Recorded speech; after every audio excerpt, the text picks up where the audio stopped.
Happy summer! Ayan, ito na yung mga itatanim ko this year. Ito pa lang yung nabili ko. Ito yung mga importante na tanim.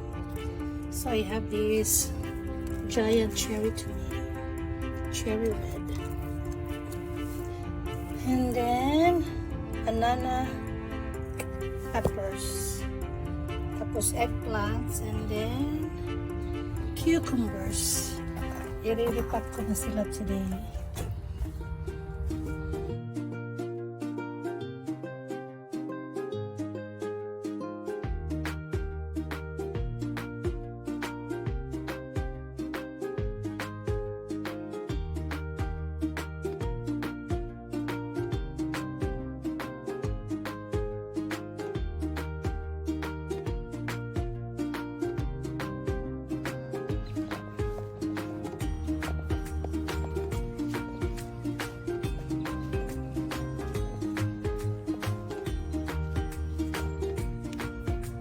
Natanim na ang ating kamatis.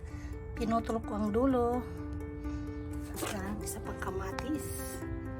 Yan yung dulo nito. So mayroon ako 2 tanim.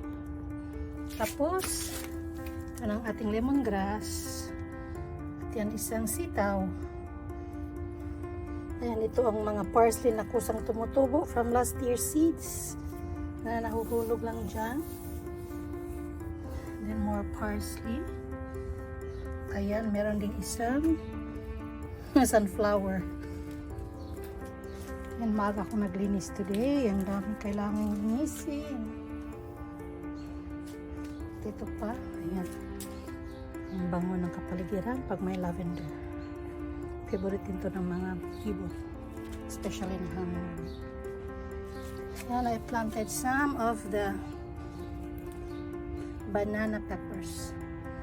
Tapos isang talong dyan. Ayan, meron namang mga ligaw na parsley from last year's season na hulog sa pot na to. Pag alam ang parsley, ayan, hindi mo na siya kailangan itanim pag may seeds. Ayan lang ang ating part 1 ng pag-garden. Madami pa akong inilipat na tanim. At ito yung bunga ng kale. Malapit na itong i-harvest. Karoon na siya ng late seeds para pang tanim na naman. Parang hinog na. Daming seeds. Para siyang maliliit na beans. That's all for today, lovelies. And happy Monday. Green na green ang ating kapaligiran. Yan ang aking kalasangan. Super green na. Iba dati wala pa yan siyang dahon. Ngayon puno-puno na ng dahon. Ingat po tayo lagi. Thank you all for supporting Mrs. She Adventures channel. See you all next time. Bye-bye. Ayan, lovelies. Nandyan ko pala tinanim ang 2 puno ng cucumber para aakyat siya dyan. Ayan. Dito sa tabi ng phlox.